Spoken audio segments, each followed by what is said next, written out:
The honourable member for Kitchener Centre. Thank you, Mr. Speaker. I'm glad to be back again tonight, pressing on the need for a windfall profit tax on the oil and gas industry, the context for which begins with recognizing the extent of the climate crisis we are in. These are the words of the UN Secretary General, quote, "We are on a highway to climate hell with our foot on the accelerator. We are in the fight of our lives, and we are losing. Our planet is fast approaching tipping points that will make climate chaos irreversible." He goes on to say, "The global climate fight will be won or lost in this crucial decade on our watch." Now in Canada, we need to look no further than this past summer, where climate-fueled wildfires burned over 184,000 square kilometers of forest, more than double the previous record from 1995. It was 5% of our total forest cover across the country. Or we can look to 20 medical journals who just last week urged the World Health Organization to deem both the climate crisis and biodiversity loss as a global health emergency. Now, in the midst of this crisis, the industry most responsible for accelerating the climate crisis, well, they're making off like bandits. Their profits in 2022 alone, from the 5 biggest oil and gas companies alone, were $38 billion. And that's after they paid shareholders $29 billion in increased dividends and share repurchases. Now, how is this possible? Well, some, particularly in this place, will talk a lot about increases to the carbon tax. But let's return to the facts. In 2022, the carbon tax went up 2 cents per liter on the cost of gasoline. The profits of oil and gas companies, they went up 18 cents a liter. And so this isn't only about the worsening climate crisis and the gouging of the oil and gas industry, but it's also about how life is becoming less affordable for people in my community as those very same companies are worsening inflation. And so it's imperative on parliamentarians to step up and take reasonable measures. At the very least, the government has already introduced a windfall profit tax. They call it the Canada Recovery Dividend on banks and life insurance companies in the pandemic. With Motion 92, all we're putting forward is to say, now do oil and gas. It's supported by groups from Environmental Defence to the David Suzuki Foundation to Canadians for Tax Fairness.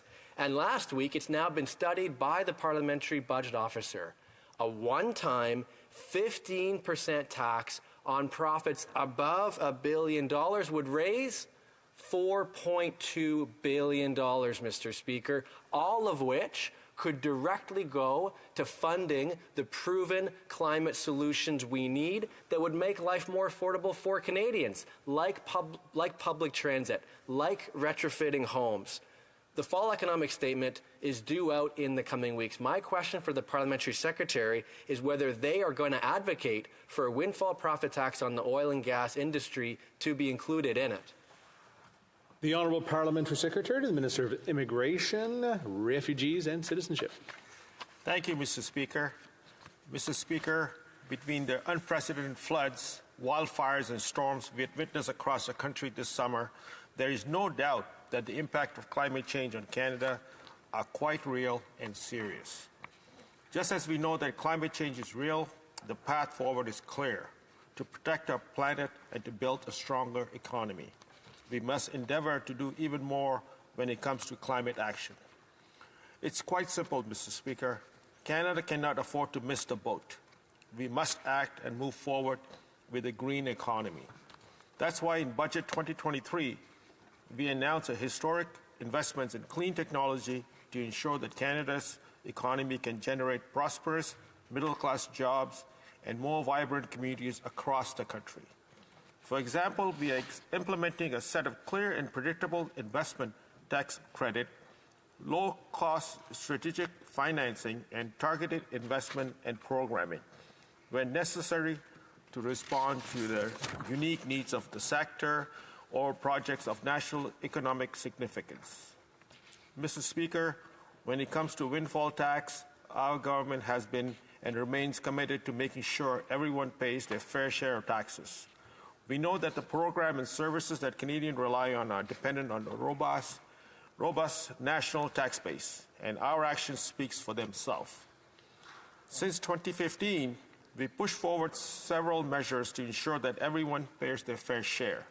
For example, we took action to close loopholes, to crack down on tax avoidance, and to ensure that the wealthiest pay for their fair share.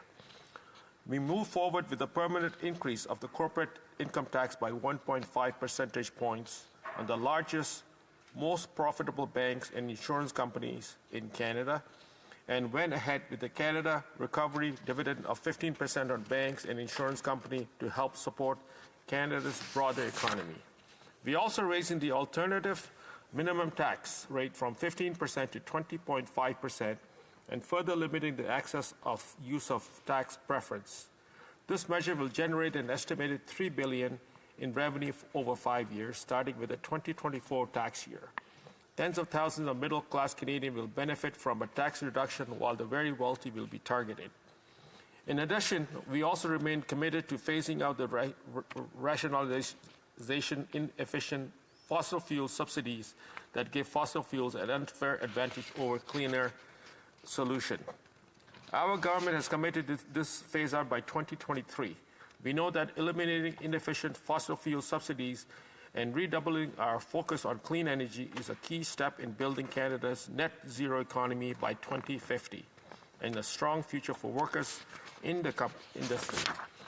Finally, we are no longer allowing expenditure-related oil, gas, and coal exploration and development to be renounced to flow through share investment for flow through shared agreement entered into after March 2023. Thank you so much, Mr. Speaker. The honourable member for Kitchener Centre. Well, Mr. Speaker, in the limited time I have, I'm going to put to the side the mention from the Parliamentary Secretary about so-called inefficient fossil fuel subsidies, which is one way of saying how this government's going to continue to subsidize the very industry that's making these record-breaking profits. Instead, I'll focus on our point of alignment, and that is his mention of the Canada Recovery Dividend. As you heard from the Parliamentary Secretary, this is a measure that this government has already taken.